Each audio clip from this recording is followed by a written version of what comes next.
Okay, we're here on the practice putting green. Talk about probably the best way to lower your score. Obviously, we said short game, but putting. I mean, you know, if you're averaging, and you should keep, you probably do keep stats on how many putts per round, Sure. how many putts per green in regulation, where you're making and missing your putts. Are you missing it on the low side, on the high side of a breaking putt? You know, are you missing them in what distance range, that kind of stuff? Sure. All that statistic keeping is really going to help you hone in on what to practice on. But as in my example, I mean, I three putt probably on average 3.3 times, maybe even 3.5 times around. Okay. And because it's distance control for me. Okay. So that's the stuff I tend to work on more when I practice putting than on reading the green and getting the right line and doing all of that. So you're better on reading the line naturally than you are myself. with the distance control. Yes. Okay. So we'll talk a little bit about the importance of both those factors, distance and line, Okay. speed and line. We'll talk a little bit about feel versus, you know, analytics in putting, kind of do.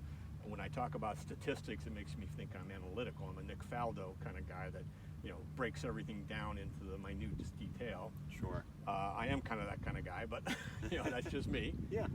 But we'll talk a little bit about that, and then we'll talk a little bit about the composition of the putters. Okay. So Sounds we great. have two good examples here. You have a Scotty blade, Yeah, an answer style head. Yep. Typical blade kind of style head. and I've got a tailor-made Daddy Longlegs mallet size. Okay. So kind of the difference of face balance versus toe hang. Exactly. You know, so mine's face balanced. Mine's yours a toe hang. Yours is going to be a toe hang. Absolutely. And kind of the reason I like this style putter better is because I try to have the visual of straight back and straight through. Okay.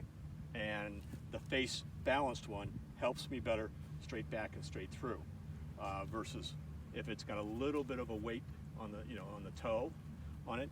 I think that tends to focus more on an arc swing. Sure. Maybe a swinging door, as some people might. might That's a refer good way to of putting as it. well. Swinging door.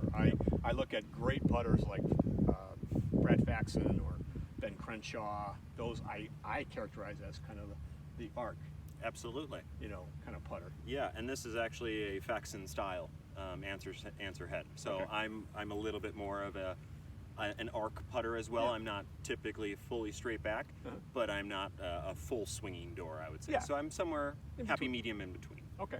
Yeah. Okay.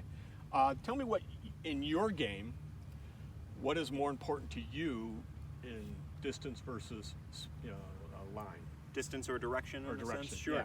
So for the most part, I'm naturally a pretty good greens reader as well, I feel.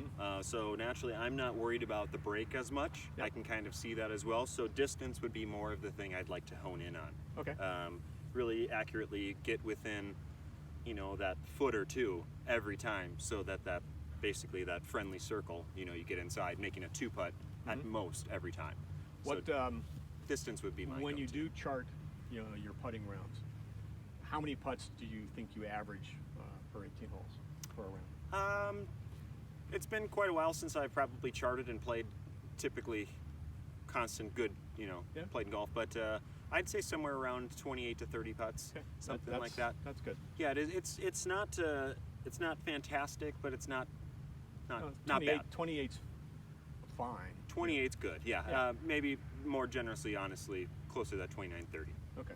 But I mean, when you get up to 32, 33, you're leaving some stuff out there. absolutely, then you You know, really gotta you need to go back to the practice putting green a little bit and spend a little more time there. that, and maybe reevaluate also where, you know, the chips are and how and where far you're away hitting from it, the hole you're exactly. starting. But Exactly, yeah. absolutely. So distance would be my start to hone in on putting.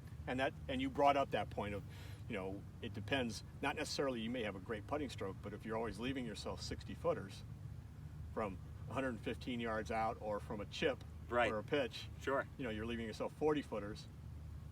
Yeah. You know, then you may have to start, you know. Reevaluating a little bit. Yeah, and- so I mean that it Yeah.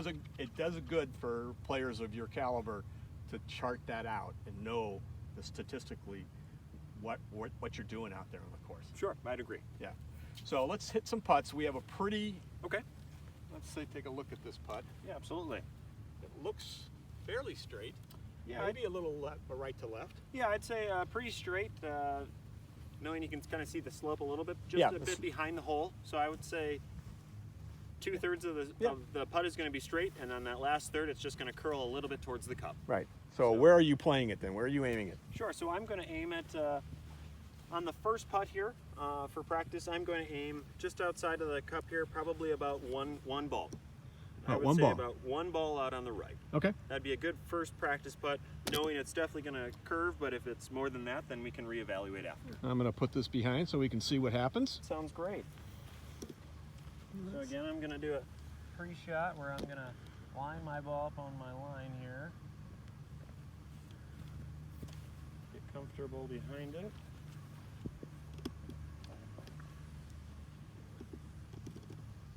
Now with putting, it's really important that my eyes are over the ball. Basically, if I were to drop a ball here, I want to make sure that I can see that whole sight line. Yep. So if I were to drop a ball from my left eye, I feel very confident that I would be right down that line. Feel pretty comfortable in that alignment there.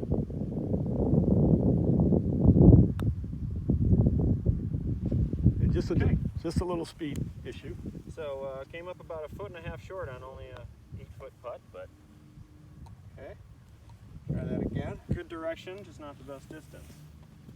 And I like your point about the eyes over the ball. Thank you. Something I'm working on here. Okay.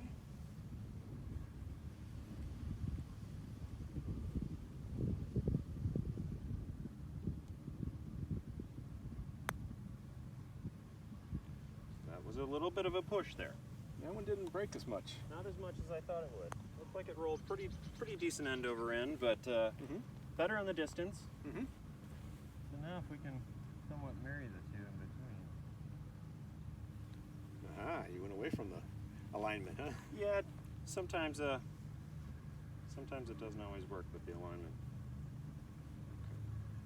We'll go a little bit straighter a putt, keep that speed up.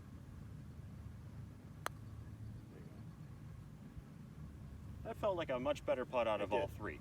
It did. That felt like the best. It sounded the best. I like the fact that you have a little cue to begin with. You have two. You know, because you're a normal grip like this. Yep. But then when you first come up, you put your left hand low. Sure. So And then you bring it back. yeah, and what I do when I do that, I subtly move my hands, Yep. but it squares off my shoulders to my target. So if I were to just slightly move my hands, now I know that my shoulders, my hips, my feet, we're all in alignment now as one. Yeah. But then also I slightly do a forward press. a slight forward press. Yep. And weeks ago I told you that my putter, when we were looking at what it is, has about 4 degrees of loft. Right. So when I do that forward press, obviously I'm going Decreasing. closer to 1.5, 2 degrees. Yeah, 2 you know, degrees. what most people might be. Yeah. And it was funny on the for me particular, I'm left hand low, Okay. and I've been that way for probably 10 years now. Sure. So you're squared off pretty But well. I reasoned that's why I did it exactly, because I wanted to square my shoulders. Oh, that's great. You know, so I instead of doing this like that, Yep. I wanted to square my shoulders so I could go straight back, just rock my shoulders and go straight through. Oh, that's You know, really good. You on do that. have a straight back swing. That's great. but I could never get used to the alignment. You know, the lines on the ball, because I'd sit there and I go, okay, I picked out my line. Right. I pick out my target here where I'm going to aim it, and then I'd get down here and I'd go, okay, yeah. And then I'd get up behind the ball. I go, oh, that's not lined up in my target. Right. And I go, oh shit, now what do I do?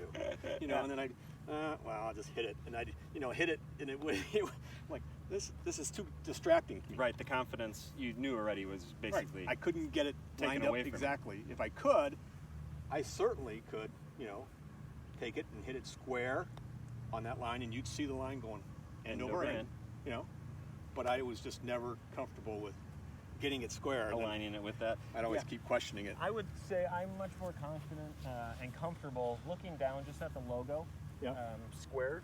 That's the way I do. That's typically what I do, and then I know I can, if I'm going right to left from a squared angle, basically I can adjust my putter then, to the line.